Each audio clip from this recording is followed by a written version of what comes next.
Welcome, ladies and gentlemen. I'm your host, Logan23. You're joining me for Choices of Stories You Play Weekly Recap. Let's dive in for It Lives in the Woods. So, is Lucas taking something that gives him a mental advantage over all the other students? Well, I mean, he's got so much going on that most likely it's likely, but here's my theory. I think he's also taking something to avoid sleeping. Because Mr. Red might be in the dream world and more accessible to maybe infiltrate you, maybe to bother you, maybe to do whatever. Or maybe he has some sort of link to Mr. Red more so than the others.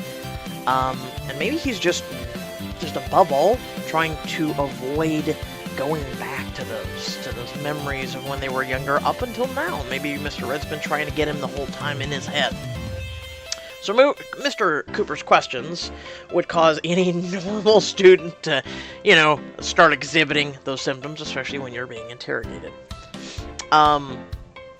Give me a break. I mean, I take coffee. Most people take some sort of natural or unnatural daily boost. There just doesn't seem like there's enough time in the day. So I'm going to give Lucas a pass on this. Moving on to next is the Crow. You notice the default name they gave him? Russell Crowe. Russell the Crow. Ah, I see what you did there with the Hollywood pun. But I digress. And for the basketball situation, was it his talent?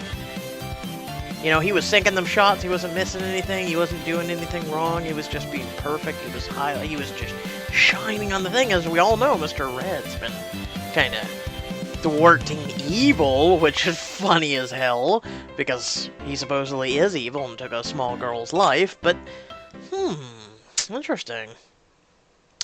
Was it a skill? Or maybe it wasn't Mr.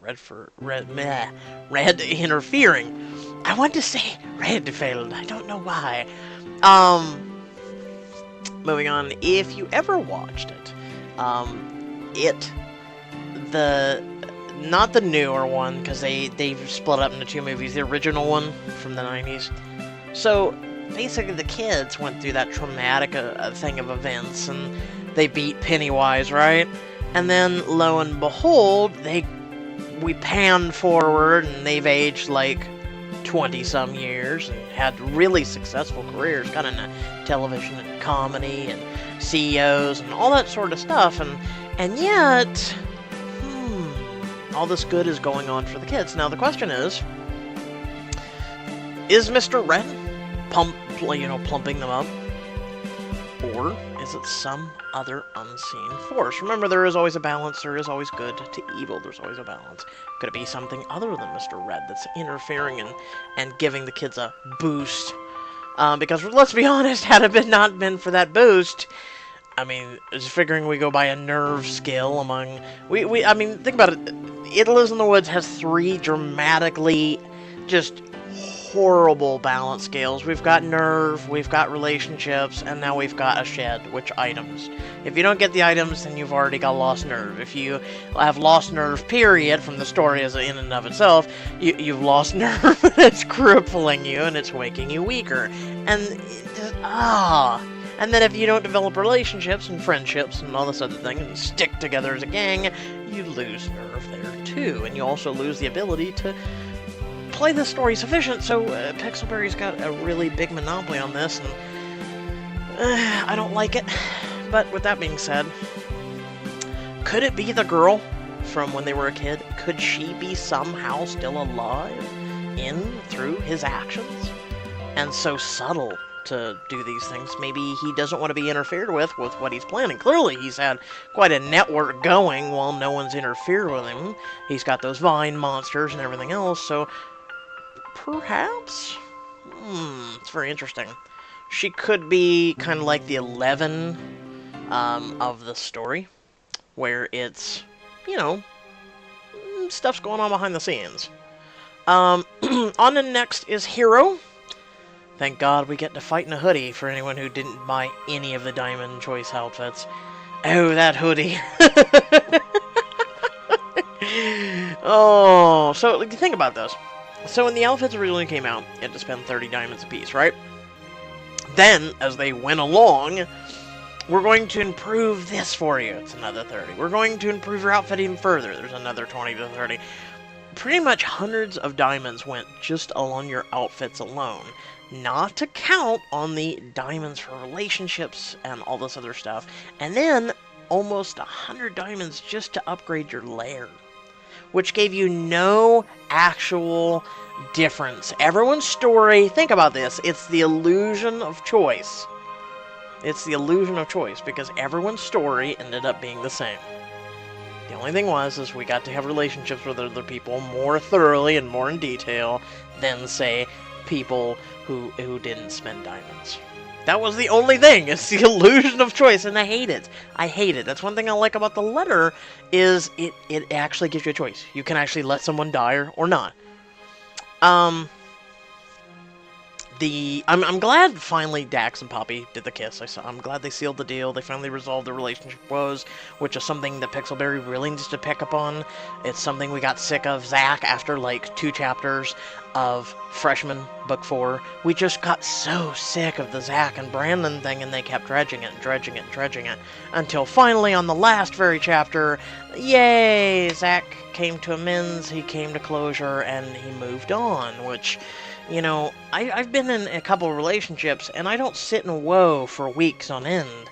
I don't know about any of you, but I don't know. I don't sit there and cry my eyes out and do what these folks are doing, especially with the. We're not gonna get to it. We're jumping ahead. I'm glad they solved it in 1 to 2 chapters of quote unquote drama. It was very subtle, very just. Boom, just drama's done. It was childish, and it was like, hey, can you two get your shit together? We got more bigger things to worry about. Finally, they fixed that. This is my major harp on Heroes. Major.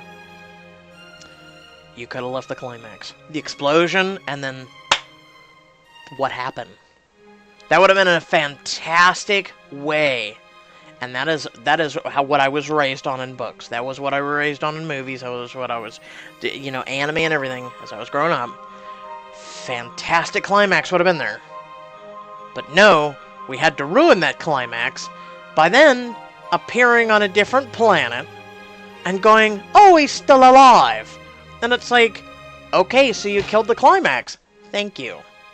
Thank you so much.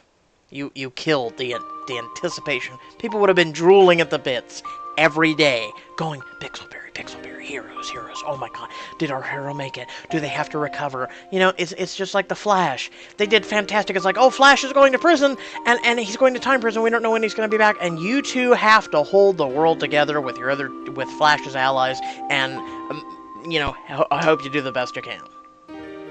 And then next season came along, and it was like, oh, here's Flash. And then it was like, oh, our hero is really back. That's a kind of a cliffhanger. Choices, come on, you could have done better. That triggers me. Next to Sophomore. Like I said, because we didn't deal with enough of Zach's relationship bullshit in you know, Book 4 Freshman. Here we are again. I'm sorry. I don't know what happened to Abby, and I don't know what happened to Tyler. It's very childish from what I've picked up. Tyler's trying to give her everything, and he's trying to be that more assertive boyfriend that pretty much, for 4 books, everybody wanted. Everybody wanted Tyler to pull his head out of his ass. And finally, Tyler started doing that, and all of a sudden the whole cutesy and the ditzy and the stupid shit is over. You know, finally they grew up, they went from kindergarten to middle school, and all of a sudden oh, it's not so cutesy and can we end the relationship already, or can they mend?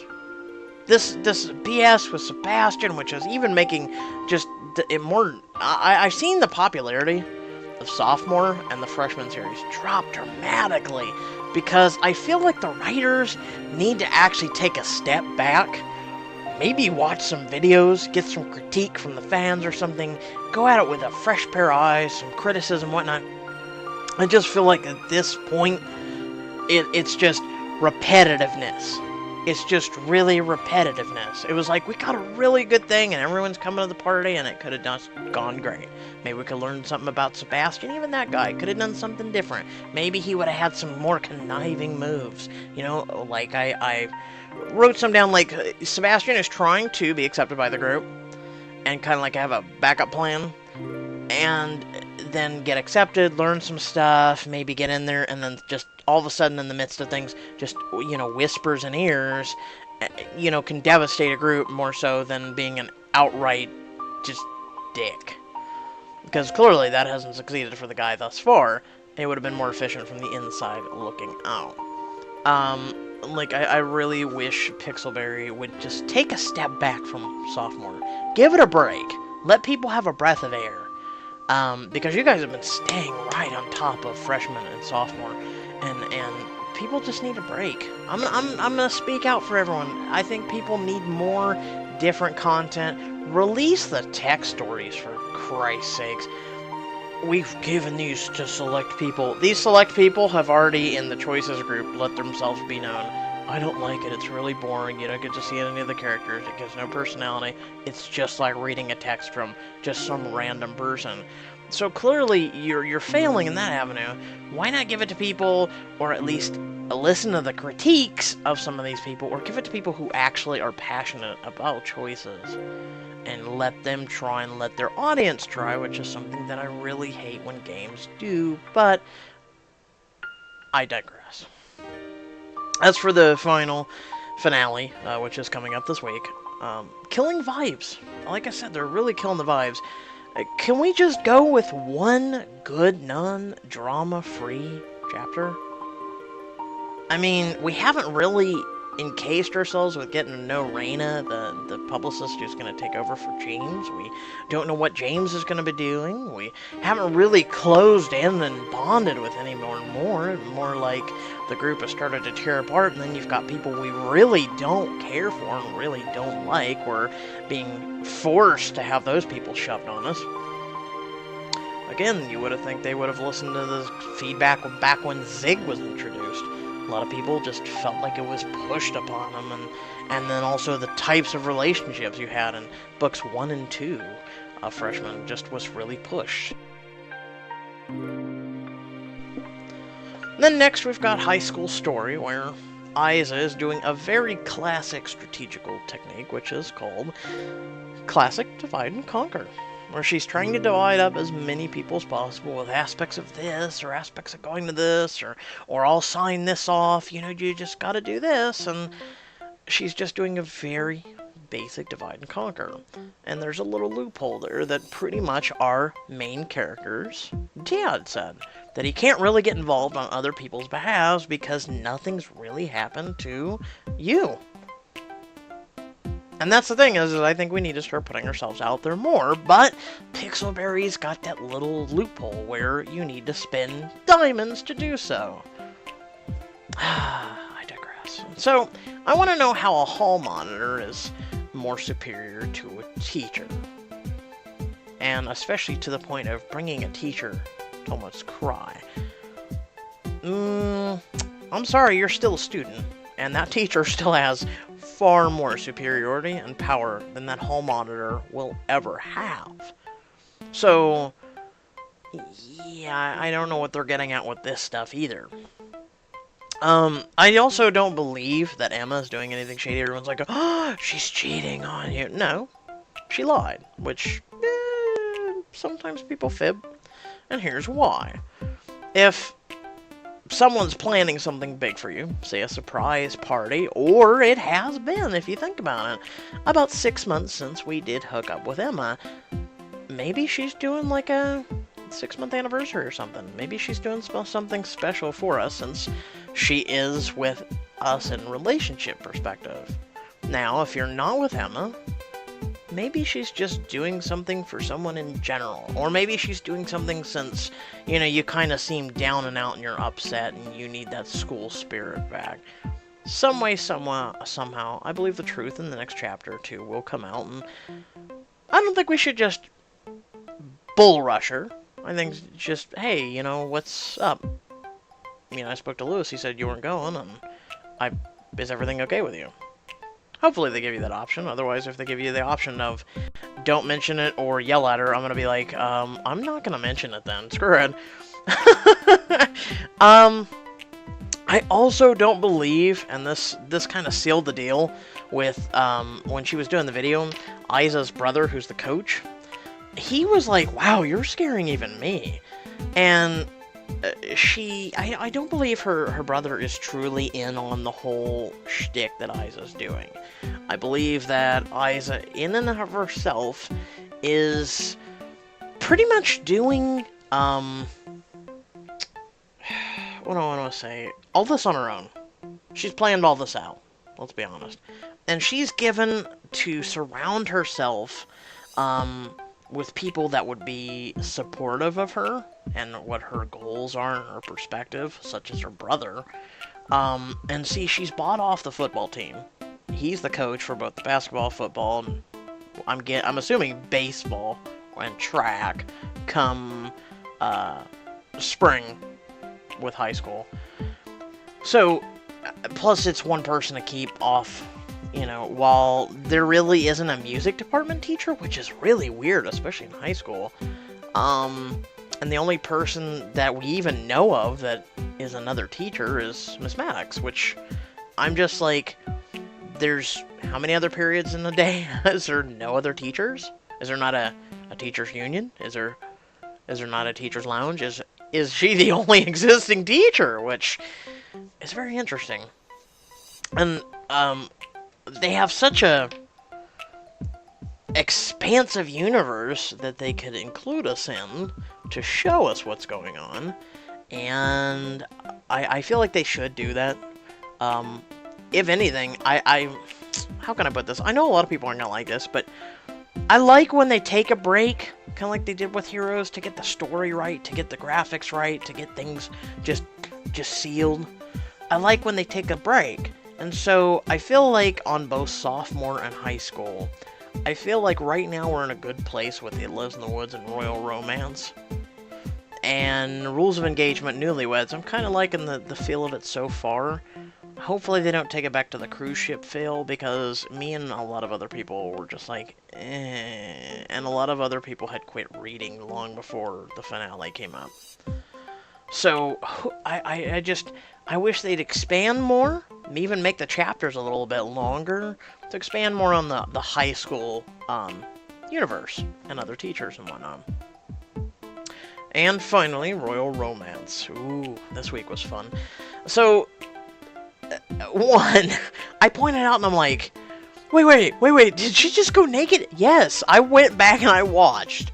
And as the graphics were transitioning, you could see voluptuous curves. And I was like, wait, so I wasn't losing my mind. My eyes caught that. So if you go back to right when I said it was a graphical glitch, it actually did. And it might have done it with your story too. Maybe you just didn't notice, or maybe you just didn't make a big deal. But for me, something like that, to have a visual glitch when it's a see-through dress is quite amusing. Also, I forgot, in Sophomore, damn that dress.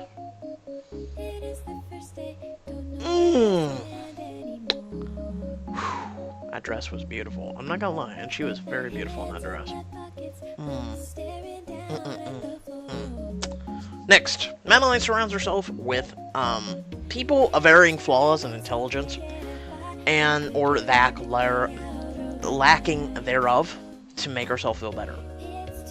So kind of like what she did to Hannah, Penelope, and then Kiara, she surrounds herself with all these people who are very flawed and very weak in character, so then she makes herself feel like she's this pretty princess, which technically you are a princess, but for whatever reason, you're doing this crazy crap. I just don't understand it. But that is not the main highlight. The main thing was, so we found out Bastien, right, was the person that made Penelope spend money to do all this and to be connections, and he was plotting, right?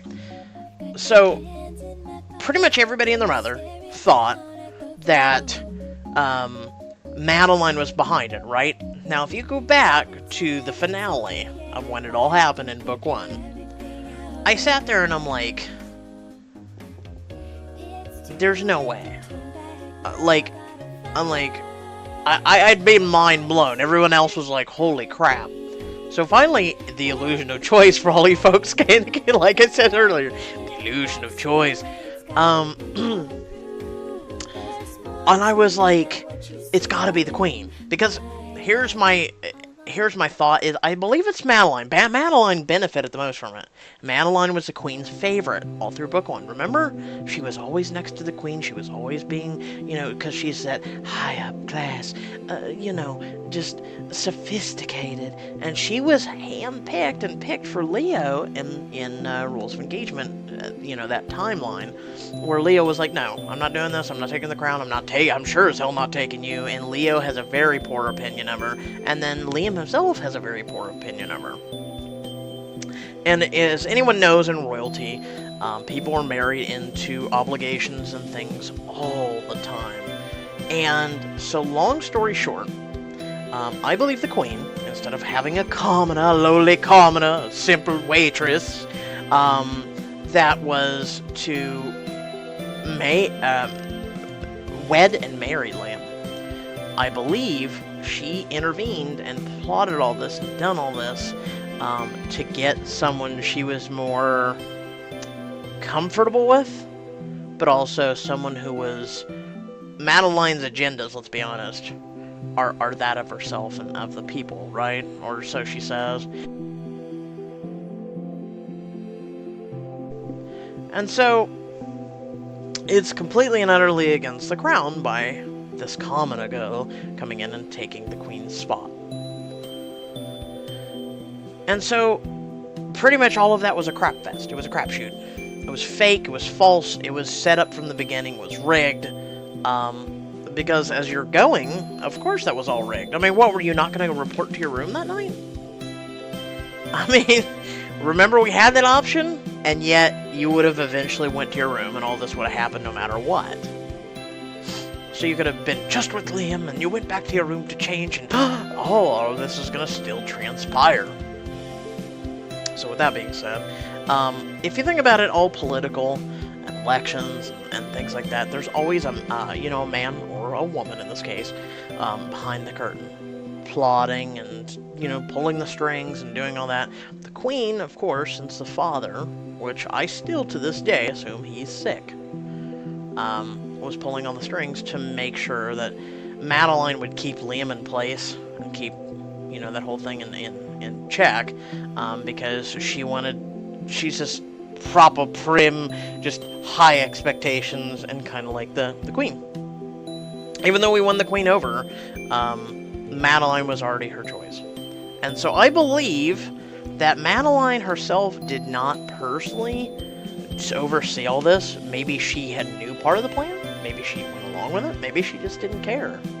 Because she assumed, well, shit, if the queen's, shooting for me, screw it. I'm good as gold. I'll just play my part. Or maybe she didn't know. Maybe she thought all this was just a lucky, fortunate spring of crap, and I don't know. I mean, we've got enough evidence where if we went forward, the only thing is we'd have to question Bastien and go, okay, so who hired you? This wasn't... Bastien, you may be smart, but you ain't that damn smart. So with that being said, I believe it's the queen. I'm putting my money on the queen.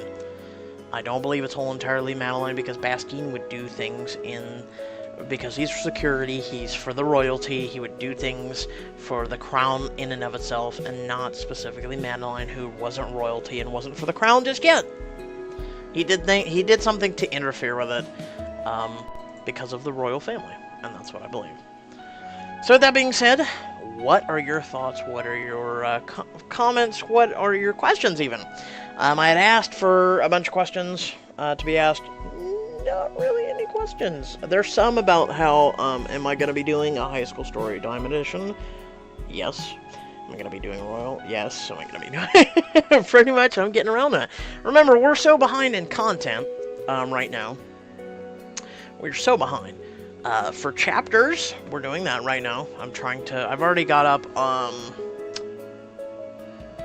2 2 books are completely caught up. 1 is completely done, which was Hide and Seek, which you all should check that out. I'm also trying to simultaneously catch up the other ones, because like I said, there was the issue and bug with chapters itself. And then also, I'm trying to do Freshman Book 3 right now, Diamond Edition for James, in case you weren't, in case you've been hiding under a rock. I'm doing the James Diamond Edition right now. I'm also trying to squeeze in the letter. I'm also trying to squeeze in a personal life, which requires work, and then taking care of my special needs brothers. So pretty much on top of all that, and then things, there's always going to be hiccups, there's always going to be roads, so you always got to make a backup plans. It's like I said, I was going to get this done on Saturday evening to Sunday. Today's now Monday going into Tuesday, because shit happened, and, you know, you got to address it. So with that being said, there's a lot of content rolling down the waves. I'm trying to get it all planned and trying to get it all lined up, because when it does line up perfectly, such as like last week, we're able to get like 3 or 4 Diamond Editions done. We're able to get a bunch of chapters caught up with all the bugs and everything. I finally caught that stuff up to where I had been, and superseding that and finishing a whole book. And so when it all lines up and it's perfect, we can have a ton of content. And then when there's other times it's like, I feel overwhelmed to all hell, and then, you know, I do need to take a break, you know, and actually get more than 2 hours sleep every once in a while.